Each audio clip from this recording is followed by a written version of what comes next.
ऐसा लग रहा है कि F&O पे या ओवरऑल बाजार में काम करने वाले लोगों पे कुछ भार पड़ सकता है नया इस बार बजट के अंदर। कैसे देख रहे हैं इस खबर को? और उसके रिवर्स अगर मैं कहूँ कि हमारे जैसे लोगों की, यानी आपके जैसे लोगों की जो बाजार से जुड़े हुए हैं, जो खुद भी बाजार में बहुत काम करते हैं, और आपके साथ आपके पीछे आपके बहुत सारे लोग होते हैं जो आपके अपने क्लाइंट्स होते हैं, आपके सब्सक्राइबर्स होते हैं, जो कि जिनको आप रिप्रेजेंट करते हैं, तो उनके बिहाव पे क्या कहना चाहेंगे सरकार से? पंकज जी, आपसे शुरुआत करें। सर जी, सिर्फ एक बार पूछ लीजिए, वो स्टॉक का नाम मिस हो गया मेरे से। नहीं, मैं स्टॉक का नाम ही नहीं पूछ रहा हूँ। मैं ये पूछ रहा था कि बाजार से जुड़े हुए लोगों की फाइनेंस मिनिस्टर से क्या डिमांड है या क्या रिक्वेस्ट है? क्योंकि कुछ हम खबरें वाली सुन रहे थे जहाँ पे ऐसा लग रहा है कि F&O पे बड़ा झटका आने वाला है। सबसे इम्पोर्टेंट चीज तो ये है एलेक्स जी की क्या ये सचमुच ये थॉट बनाई गई हुई है या इस तरीके का कुछ प्रेजेंटेशन किया गया है, ये बात समझना जरूरी है। जिस तरीके का रिटेल पार्टिसिपेशन F&O के अंदर देखने मिल रहा है, और जिससे इनडायरेक्टली जो गवर्नमेंट को टैक्सेस जो मिल रहे हैं उसके ऊपर बड़ा ब्रेक लग सकता है। और इसका जो रिएक्शन है, मैं बड़ी जिम्मेदारी से कह रहा हूँ ये चीज कि इसका जो रिएक्शन है वो इस तरीके के हो सकता है कि जो आजकल डब्बा ट्रेडिंग जो चलती है उसके अंदर लोग कन्वर्ट हो सकते हैं। वैसे इंडियन मार्केट के अंदर लिक्विडिटी का कोई इशू है नहीं, तो ये एक थॉट रखी गई है। मुझे नहीं लगता है कि ये थॉट को लेकर गवर्नमेंट कहीं आगे जाएगा या इससे भी इसके अंदर कुछ आगे जाएगी। अलग अलग चीज़ों के ऊपर एक थॉट रखी जाएगी, उसके ऊपर काफ़ी डिटेल्ड इनकी तफ्तीश होगी और उसके बाद में ये चीज़ें होगी। लेकिन जहाँ तक टैक्सेशन पॉइंट ऑफ व्यू से जो बात चल रही है, मुझे लगता है कि लॉन्ग टर्म कैपिटल गेन्स के अंदर रियायतें अगर नहीं मिली तो कोई दिक्कत नहीं है, लेकिन कोई कठोर नियम इसके अंदर लागू नहीं होने चाहिए। ये एक काफ़ी इम्पोर्टेंट है जिसके वजह से ये मार्केट टिका हुआ है। अगर लॉन्ग टर्म कैपिटल गेन में अगर कुछ छेड़छाड़ होती है या F&O के टैक्सेशन के अंदर कुछ छेड़छाड़ होती है तो बड़ा कट मार्केट के अंदर देखने मिल सकता है, तो वो भी आज ही। दिवाकर जी, यही सवाल आपके पास ले जा रहा हूँ, कैसे देख रहे हैं सर? जी एलेक्स जी, मुझे लगता है कि F&O के लेके जो आपका सवाल है, मुझे नहीं लगता कि गवर्नमेंट इसके लिए कुछ करेगी।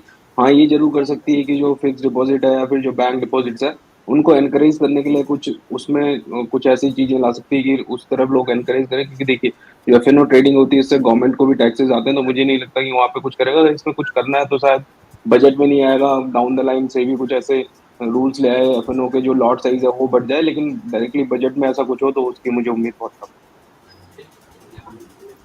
ठीक है, उम्मीद कम है, लेकिन अगर होता है तो किस तरीके से होगा, बाजार कैसे रिएक्ट करेगा, वो भी देखना इंटरेस्टिंग होगा। चंद्र जी, आप कुछ ऐड करना चाहेंगे?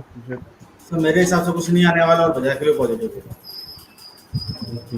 ठीक है, तो इस तरीके की चीजें केवल अफवाहें होती हैं, चिंता की कोई बात नहीं कह रहे हैं चंद्र जी।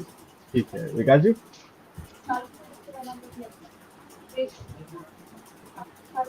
विकास जी, आप म्यूट पे हैं।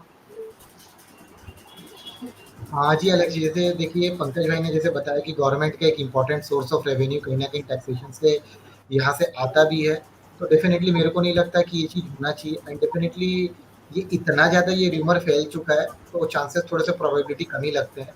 हाँ डेफिनेटली अगर कैपिटल गेन टैक्सेशन में कुछ अगर गवर्नमेंट कुछ करती है, कुछ रियायतें नहीं देती और कुछ वहाँ पे कुछ छेड़छाड़ करती है, तो बाजार में एक नीजर रिएक्शन देखने मिल सकता है। बट मेरे को नहीं लगता कि इसकी प्रोबेबिलिटी थोड़ी कम लगती है, तो लेट्स सी। बट मेरे को लगता है कि होना नहीं चाहिए। कहीं ना कहीं से गवर्नमेंट कुछ एक मिडल का रास्ता निकालेगी ताकि उनके भी पॉकेट पे डेंट ना पड़े। एंड कहीं ना कहीं देखिए गवर्नमेंट चिंतित तो है, ये जिस तरीके से एफडीज के पैसे जो मार्केट पे लग रहे हैं, खास करके ऑप्शन ट्रेडिंग को लग रहे हैं, तो इसके लिए थोड़ा सा टेंस्ड है। तो आई थिंक इसके लिए कुछ ना कुछ लोग रास्ता निकाल देंगे। ये जी, ठीक है, तो चिंता की तो बात है।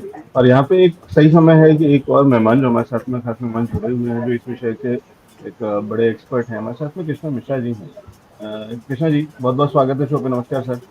जी नमस्कार, thank you so much for inviting क्योंकि मी आप सर। सीईओ हैं फाइनेंशियल प्लानिंग स्टैंडर्ड बोर्ड के, और आपसे बेहतर इस समय कोई नहीं हो सकता है जो फाइनेंशियल प्लानिंग के साथ में इस विषय पर बात बता सके कि किस तरीके से देख रहे हैं। क्या लगता है सरकार जो अपनी फाइनेंशियल प्लानिंग कर रही है उसमें क्या बाजार से जुड़े हुए लोगों की प्लानिंग बिगाड़ सकती है? ये बहुत अच्छा सवाल है अलेक्जेंडर जी।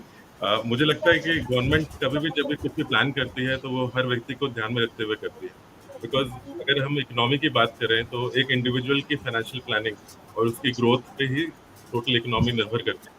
अगर आप देखें तो अगर एक इंडिविजुअल और उसकी फैमिली ग्रोथ नहीं लेती है तो सोसाइटी की ग्रोथ नहीं हो सकती और अल्टीमेटली इकोनॉमी की भी ग्रोथ नहीं होती। तो फाइनेंस मिनिस्टर मेरे हिसाब से बहुत ही इंक्लूसिव बजट लाने की तैयारी में होंगी और जहाँ तक हो सके वो कोशिश यही करेंगे कि हर व्यक्ति को कुछ एक्स्ट्रा इनकम मिल पाए।